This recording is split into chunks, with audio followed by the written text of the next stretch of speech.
ನಮಸ್ಕಾರ ಎಲ್ರಿಗೂ. ನಾನು ಸಂತೋಷ್, ನಿಮ್ಮ ಪ್ರೀತಿಯ ಸಿವಿಲ್ ಇಂಜಿನಿಯರ್. ನಾನಿವತ್ತು ವಿಡಿಯೋ ಮಾಡ್ತಾಯಿರೋ ಕಾರಣ ಏನಂದರೆ, ನಾನು ಆಲ್ಮೋಸ್ಟ್ ಬೆಂಗಳೂರಿಗೆ ಬಂದು 4 ಇಯರ್ಸ್ ಆಯಿತು. ಇವತ್ತು ನಾನು ಕಂಪ್ನಿಗೆ ರಿಸೈನ್ ಮಾಡಿದ್ದೀನಿ. ನಾನು ಬಂದಾಗ ಆ್ಯಕ್ಚುಲಿ ಆಗಿ ಜಾಯ್ನ್ ಆಗಿದೆ. ಈಗ ಪ್ರೆಸೆಂಟ್ಲಿ ನಾನು ಅಸಿಸ್ಟೆಂಟ್ ಇಂಜಿನಿಯರಿಂಗ್ ಪ್ಲ್ಯಾನಿಂಗ್ ಅಂತ ವರ್ಕ್ ಮಾಡ್ತಾಯಿದ್ದೆ. ಆದರೂ ರಿಸೈನ್ ಮಾಡಿದ್ದೀನಿ. ನನಗೆ ಬೆಂಗಳೂರು ಅಂತ ಬಂದರೆ ನನಗೆ ಎಲ್ಲ ಕೊಟ್ಟಿದೆ. ಕರಿಯರ್ ಮತ್ತು ರೆಸ್ಪಾನ್ಸಿಬಿಲಿಟಿ ಹೇಗೆ ಹ್ಯಾಂಡಲ್ ಮಾಡಬೇಕಂತ ತಿಳಿಸ್ಕೊಟ್ಟಿದೆ. ಮತ್ತು ಸಿಚುವೇಶನ್ ಯಾವ ರೀತಿ ಹ್ಯಾಂಡಲ್ ಮಾಡಬೇಕು, ಮತ್ತು ಎಲ್ರಿಗೂ ಯಾವ ರೀತಿ ರೆಸ್ಪೆಕ್ಟ್ ಕೊಡಬೇಕು,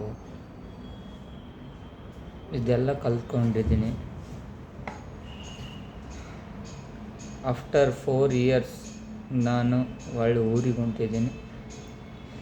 ಏನಿಲ್ಲ, ಕಾರಣ ಸ್ವಲ್ಪ ಫ್ಯಾಮಿಲಿ ಸಿಚುವೇಶನ್ ಆ ಥರ ಬಂದಿದೆ. ನಾನು ರಿಸೈನ್ ಕೊಟ್ಟಿರೋದು ನಮ್ಮ ಹಾಡಲ್ಲೇ ಗೊತ್ತಿಲ್ಲ, ಆಲ್ರೆಡಿ ಕಂಪ್ನಿಗೆಲ್ಲ ಗೊತ್ತಾಗಿದೆ.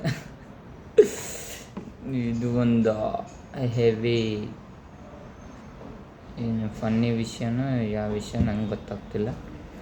ಇರಲಿ, ಊರಿಗೆ ಹೋಗೋಣ. ಬಂದಾಗ ನಾನು ಫಸ್ಟಿಗೆ ಬೆಂಗಳೂರಿಗೆ ಬಂದಾಗ ನನ್ನ ಹತ್ರ ಸ್ವಲ್ಪ ನಾಲೆಜ್ ಇಟ್ಕೊಂಡು ಬಂದಿದ್ದೆ. ಇಂಜಿನಿಯರಿಂಗ್ ಮುಗಿಸ್ಕೊಂಡು MTech ಮುಗಿಸ್ಕೊಂಡು ಬಂದಿದ್ದೆ.